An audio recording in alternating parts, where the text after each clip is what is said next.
All right, so if you've watched the video from the item index page, then that means you're ready to move on to this page where you've made the batch. Okay, so you made the batch and now you're ready to start fulfilling those orders that you've batched.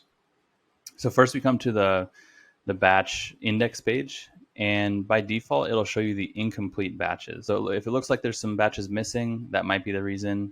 If you've completed them, then it goes into archived. So we're going to click all just to show you there's this large list of batches that you've made, and that's how this page looks. Now, one quick thing to note, you can, if you made a mistake, you batched the wrong items, you can unbatch them very easily by going and clicking this button, and that'll do that for you instantly, so that you can make a new batch and get the right items in the batch that you want to.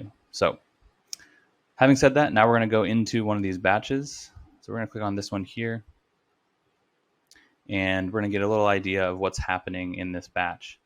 Now, first of all, obviously we can see the items that are in this batch. You can see, normally there's a very long list, and so it's hard to know which ones have shipped, which ones haven't. Obviously we can see the statuses here, which ones have shipped, but here also as well, we can see how many total items are in this batch and how many shipped items there are. So this batch is complete, and we can know that from this area here. Now, from this page, we can do a lot of different things. One is downloading the barcodes. This is going to be very helpful for you. And this is what we're going to do. We're going to use these to put onto our blank products. And it gives you all of the information you need from that item. Here you can see what the blank product is, what the color, the size, the batch, the order number, the placement, and all those good things. But also we have this QR code here, and this QR code will take us, it actually does a few different things. This QR code will take us to the item details page, which we'll show you here in a bit. But also if you're doing DTG, for example, and you click on that barcode at your printer, it will actually take that file directly from that item, and it will send it to your printer, and you'll be able to print it automatically. So a lot of automation that can happen directly from this barcode, and everything's kind of intertwined with each other.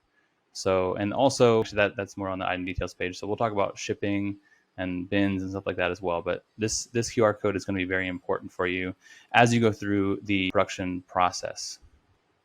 Okay, so now that you've done that, we're going to go and you can also download your packing slips. And here we have more options, a lot of different options. This says process images here. And what this does, if you click on that button, you'll get this pop-up here, and you can do a few different things. One is we can add we can put a bin number onto the image, and we'll talk a bit about that in a second, but this is for DTF and helping you to understand how to find print files and how to connect them to your blank products. And also we can put that same QR code that we saw earlier onto the image as well if you'd like to. So either one is fine. Some other settings you can also use, that would be you can reverse the image, you can reverse the bin number or the barcode. That's, if you choose, let's say you choose image with bin number and then you want to reverse that number, you can go ahead and do that. And remove transparency is really helpful as well, because if you have let's say you have a print area and it's a left chest, but you want to remove the area for the rest of the print area because it's blank. So this will actually look at all of your print files, and it'll remove all of that blank space so that you're not wasting space if you're using like a DTF gang sheet or something like that. So this is very helpful, and what ends up happening is if we process these images, we can go ahead and process them. So we'll go through this process. There's also a DTF video, so you can see this on that as well. But just so we can get an idea of what happens, if we click on assign image bins, so the image bins are assigned, and so now we process these images, we can go ahead and do image with bin number. So now we have that, and we can go ahead and process the images. And this happens very quickly. Even if you have 1,000 images, it should take less than a minute for this to finish. And basically we're able to, so this is done. When we go back to options now, we can see, actually I might have to reload the page here so we can see it. So now we can download these processed images, and I'll show you what these look like. So we can see here that the bin ID is 3, and this gets added to that print file that's from this batch. Okay. So a few other options, that was a zip file that we just downloaded, but if you just want to zip a file of the images without processing them, you can do that here.